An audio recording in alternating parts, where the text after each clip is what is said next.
Assalomu alaykum va rahmatullohi va barakatuh. Hurmatli musulmon birodarlar, Alloh taologa hamd sanolar bo'lsin. Rasululloh sallallohu alayhi vasallamga Allohning salavoti durudlar bo'lsin.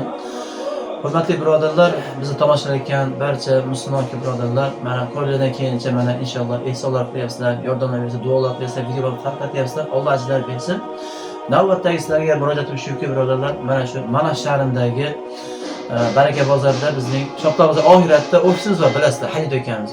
Bu Hadid do'konda asosiy qiladigan faoliyat shuki, biz sizlardan yuvib taragan toza kiyim-kechaklarni qabul qilamiz va produktlar, ayniqsa kartoshka, piyoz, yog', ya'ni nimaga imkoniyatingiz bor ehson qilishlikka, shularni biz shu yerda qabul qilamiz inshaalloh.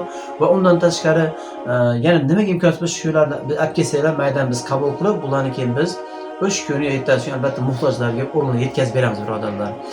Shuning uchun birodarlar, mana bu Hadid do'konida befarq bo'lmaysizlar. Mayda fond a'zolarimiz mana inshaalloh haftada inshaalloh mana 3-4 kun mashayatda peshindan keyin ochilyapti. Faqat ishimiz peshindan keyin ishlanadi. Shu ofisimiz kelib murojaat qilib, o'zlari meni assalar bo'ladi inshaalloh. Jurnallarimiz bor, muhtojlar bo'lsa, ya'ni jurnallarimiz bor, muhtojlar bo'lsa kirgizib inshaalloh ularning holatlarini surishtirib, haqiqatan muhtoj va muhtoj emas bularni ham tekshiruvga olinadi fondimizda. Shu video rolimizga befarq bo'lmaysizlar akalar. O'zlari imkoniyatlar bo'yicha yordam berib, duo bo'lsa duo qilib birodarlar, videolarni tarqatasizlar. Alloh taolo amallarimizni qabul qilsin. Mana shu qish kunlarida akalar, bizning imkoniyatimiz yaxshidir, lekin siz bilmaysizlar.